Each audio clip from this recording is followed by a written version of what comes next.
اس حال میں جینا لازم ہے. جس حال میں جینا مشکل ہوتا ہے اس حال میں جینا لازم ہوتا ہے. تو میری یہ سب باتیں جو ہے آپ نوٹ کریں اور آپ خود شیخ نے کہا تھا میرے استاد محترم شیخ جلال الدین قاسمی نے جو آیت انہوں نے پڑھا تھا اس کا ایک نقطہ آپ کو بتا شریک اللہ تعظیم الاشادی وان محمدا عبده ورسوله الداعی الی رضوانہ. معزز سامعات و سامعین، میرے پاس بہت کم وقت ہے لیکن آپ میری بات کو بڑے غور اور اطمینان سے سننا اور ہو سکتا ہے کہ کوئی بات آپ کی زندگی کا ٹرننگ پوائنٹ بن جائے. تو میں 10 اصول آپ کے سامنے پیش کروں گا. دل تو بہت چاہتا تھا کہ بہت ساری باتیں کروں لیکن شیخ جلال الدین قاسمی صاحب میرا انتظار کر رہے ہیں تو صرف ہمارے عبدالوارث سلفی صاحب کے اصرار پر میں آپ کے سامنے بول رہا ہوں. تو میں آپ کو ایک چیز بتاتا ہوں کہ اپنے آپ پر اتنا یقین، یہ پہلا پوائنٹ سنیے، آپ بہت غور سے سنیے. اگر کوئی بات کر رہا ہے تو بالکل مت کریے. 1 منٹ پہلے میری بات سن لیجیے. ہمارے اپنے آپ پر اتنا یقین، چاہے پڑھائی کے معاملے میں ہو، کاروبار کے معاملے میں ہو، گھر گرہستی کے معاملے میں ہو، کوئی بھی مسئلہ ہو، اتنا یقین کہ تیز ہواؤں کو میں دیے جلانے کا یقین، ایک آفتاب کو دوسرا آفتاب دینے کا یقین، اتنا یقین کہ لوگ تم مر چکے ہو، لوگ تم کو 2 گولی قبر میں مار کے ڈال کے آ جائے لیکن اتنا یقین کہ ایک دن میں وہاں سے کھڑا ہوں گا. وہ یقین اور وہ حوصلے سے انسان کامیاب اور ترقی بنتا ہے. آج معاشرہ کیا ہے؟ آج آپ لوگ اسٹوڈنٹ ہیں، آپ پڑھ رہے ہو، آپ کس مقصد سے پڑھ رہے ہو؟ کیا مقصد ہے آپ کا؟ وہی اگر مقصد ہے کہ تمام لوگ پڑھتے ہیں اور جا کے چولہا پھونکتے ہیں، بس ہم یہی مقصد کو لے کے پڑھ رہے ہیں، تو بالکل نہ پڑھے یہ مقصد کو لے کے. آپ کا مقصد اونچا ہونا چاہیے. کیوں؟ کیونکہ آپ اس رب کے ماننے والے ہیں جس رب کے لیے کوئی چیز مشکل نہیں ہے. تو اسی لیے ہم کو IPS بننا ہے. ایک لڑکی، آج میں چاہوں گا کہ یہ برور سے آج یہ عزم کر کے اٹھے کہ یہی اسکول سے ایک MBBS ڈاکٹر نکلے. یہ عزم کرے. اللہ کے لیے کوئی چیز مشکل نہیں ہے. اللہ سبحانہ و تعالیٰ نے ہمارے ہاتھ میں کی پیڈ دے کے رکھا ہے. ہم طے کرتے ہیں کہ ہمارے لیے کیا چیز ہوگا، ہم طے کرتے ہیں. تو میرا بتانے کا مقصد یہ ہے، بولنے کا مقصد یہ ہے کہ اتنا یقین. آج یہ اسکول میں ہم پڑھ رہے ہیں، آج یہ چیز ہونا کہ آج میں اس اسکول میں پڑھ رہی ہوں، کل ایک وقت آئے گا آج مجھے لوگ اوئے کر کے بلاتے ہیں، لوگ مجھے میری عزت نہیں کرتے ہیں لیکن اس کی اوئے پر اتنا صبر، آج یہ اوئے کر رہا ہے، کل وہ وقت آئے گا اس کو میرے سے اپائنٹمنٹ لینا پڑے گا لیکن میرے پاس وقت نہیں ہوگا. یہ یقین، جو یقین کی راہ پہ چل پڑے انہیں منزلوں نے بنا دی. جو قدم قدم پر بہت گئے، جنہوں وسوسوں نے ڈرا دیا وہ قدم قدم پر بہت گئے. تو میری مراد یہ ہے کہ ہمیں یقین ہونا. اور آپ کو ایک چیز بتاؤں، میں یہ پوائنٹ یہ ہو گیا. دوسرا پوائنٹ یہ ہو گیا کہ اپنے دل کا راز، اپنے دل کا درد، اپنا غم کسی نااہل کو نہ بتائے، نہ اس کے سامنے شیئر کریں. کیونکہ جب آپ کسی نااہل کو اپنا راز دیں گے، جب آپ نے اپنے راز کی حفاظت نہیں کی، اس کی امانت داری نہیں کی، تو دوسرا کیسے کر سکتا ہے؟ تو ظاہر سی بات ہے نااہل کو کبھی آپ راز نہ دیں. یہ دوسرے نمبر کا پوائنٹ. تیسرے نمبر کا پوائنٹ، آج کل کیا ہوتا ہے، چاہے عورتوں کا مسئلہ ہو، آدمیوں کا مسئلہ ہو، چھوٹی چھوٹی باتوں میں لڑنے لگتے. نہیں، اگنور کرے، قانون سلام، آگے بڑھے. ترقی کون کرتا ہے؟ لڑائی کب کرنا ہے؟ جب لڑائی کرنے کا فائدہ ہو. آدمی لڑائی کب کرتا ہے؟ جب کوئی فائدہ نہیں ہوتا ہے، انرجی ویسٹ ہوتی ہے. تو لڑائی کب کرنا ہے؟ جب لڑائی کرنے کا فائدہ ہو. اور لڑائی کس سے کرنا ہے؟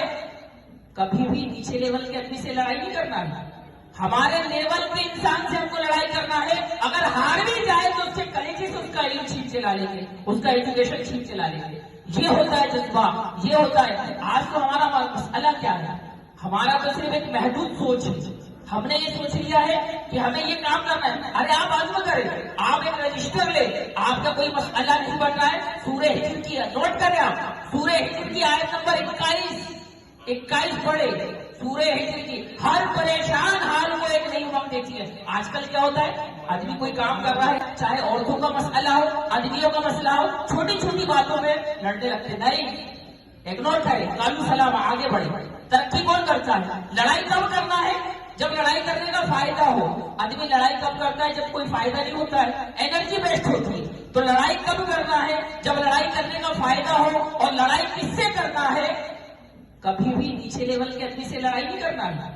ہمارے لیول کے انسان سے ہم کو لڑائی کرنا ہے. اگر ہار بھی جائے تو اس سے کلیجے سے اس کا علم چھین کے لا لیں گے, اس کا ایجوکیشن چھین کے لا لیں گے. یہ ہوتا ہے جذبہ, یہ ہوتا ہے. آج تو ہمارا مسئلہ کیا ہے؟ ہمارا تو صرف ایک محدود سوچ ہے. ہم نے یہ سوچ لیا ہے کہ ہمیں یہ کام کرنا ہے. ارے آپ عزم کریں, آپ ایک رجسٹر لیں, آپ کا کوئی مسئلہ نہیں بن رہا ہے, سورہ ہجر کی نوٹ کریں, آپ سورہ ہجر کی آیت نمبر 21 پڑھے. سورہ ہجر کی ہر پریشان حال کو ایک نئی امنگ دیتی ہے. آج کل کیا ہوتا ہے؟ آدمی کوئی کام کر رہا ہے, ایجوکیشن حاصل کر رہا ہے, یا اسکول مدارس کھول لیا ہے, لیکن پریشانی میں بیٹھ جاتا ہے, ارے مجھ سے نہیں ہو پائے گا. تو میں ان لوگوں کو یہ بتاتا ہوں کہ پریشانیوں کا حل پریشانیوں سے بھاگنے میں نہیں ہے, بلکہ پریشانیوں کا مقابلہ کرنے میں ہے. وہ مرد ہی نہیں جو ڈر جائے حالات کے خونی منظر سے. جس حال میں جینا مشکل ہو اس حال میں جینا لازم ہے. جس حال میں جینا مشکل ہوتا ہے اس حال میں جینا لازم ہوتا ہے. تو میری یہ سب باتیں جو ہے آپ نوٹ کریں اور آپ خود سوچیں. دوسرے نمبر پہ میں یہ کہوں گا کہ آپ جو ہے اپنا ایک سسٹم بنائیں کہ مجھے کتنے وقت پڑھائی کرنا ہے اور کب کرنا ہے اور کیسے کرنا ہے. اور آپ اصل مسئلہ کیا ہوتا ہے کہ آدمی کو صبر نہیں ہوتا. کوئی سبجیکٹ ہو, کوئی فلسفہ ہو, یا کوئی تحریر ہو, تقریر ہو, یا جو بھی ہو, آدمی کیا سوچتا ہے کہ مجھے جلدی سے آ جائے. بے صبرا ہوتا ہے, انڈیفائنڈ صبر. اتنا صبر کہ میں جواب نہیں دوں گا, میرا کام جواب دے گا. امام ابن تیمیہ کے دشمنوں کو کہنا پڑ گیا تھا نا کہ اتنا علم حاصل کر لو, یا تو امام تیمیہ کے اوپر چلے جاؤ یا امام تیمیہ کو مار ڈالو. یہ امام ابن تیمیہ کے شاگردوں کو مطلب دشمنوں کو کہنا پڑ گیا تھا. تو بتانے کا مقصد یہ ہے, بولنے کا مقصد یہ ہے کہ ہم اپنا ایک سسٹم بنائیں, ایک لائف بنائیں. اگر ہمارا کوئی جینے کا اصول نہیں ہے, کوئی ضابطے نہیں ہے, کوئی سسٹم نہیں ہے, تو اللہ سبحانہ و تعالیٰ نے کیا کہا ہے؟ جانوروں سے بھی بدتر ہے, جانوروں سے بھی بدتر ہے. جیسے شیخ نے کہا تھا, میرے استاد محترم شیخ جلال الدین کاشفی نے جو آیت انہوں نے پڑھا تھا اس کا ایک نقطہ آپ کو بتاتا ہوں. انہوں نے کہا تھا اللہ اقرأ باسم ربک الذی خلق. تو یہاں پر ایک بات بتائیے, شیخ نے بتایا تھا زمانہ جہالت میں وہ آیت کا نزول ہونا کیا کنڈیشن تھی جانتے ہو آپ؟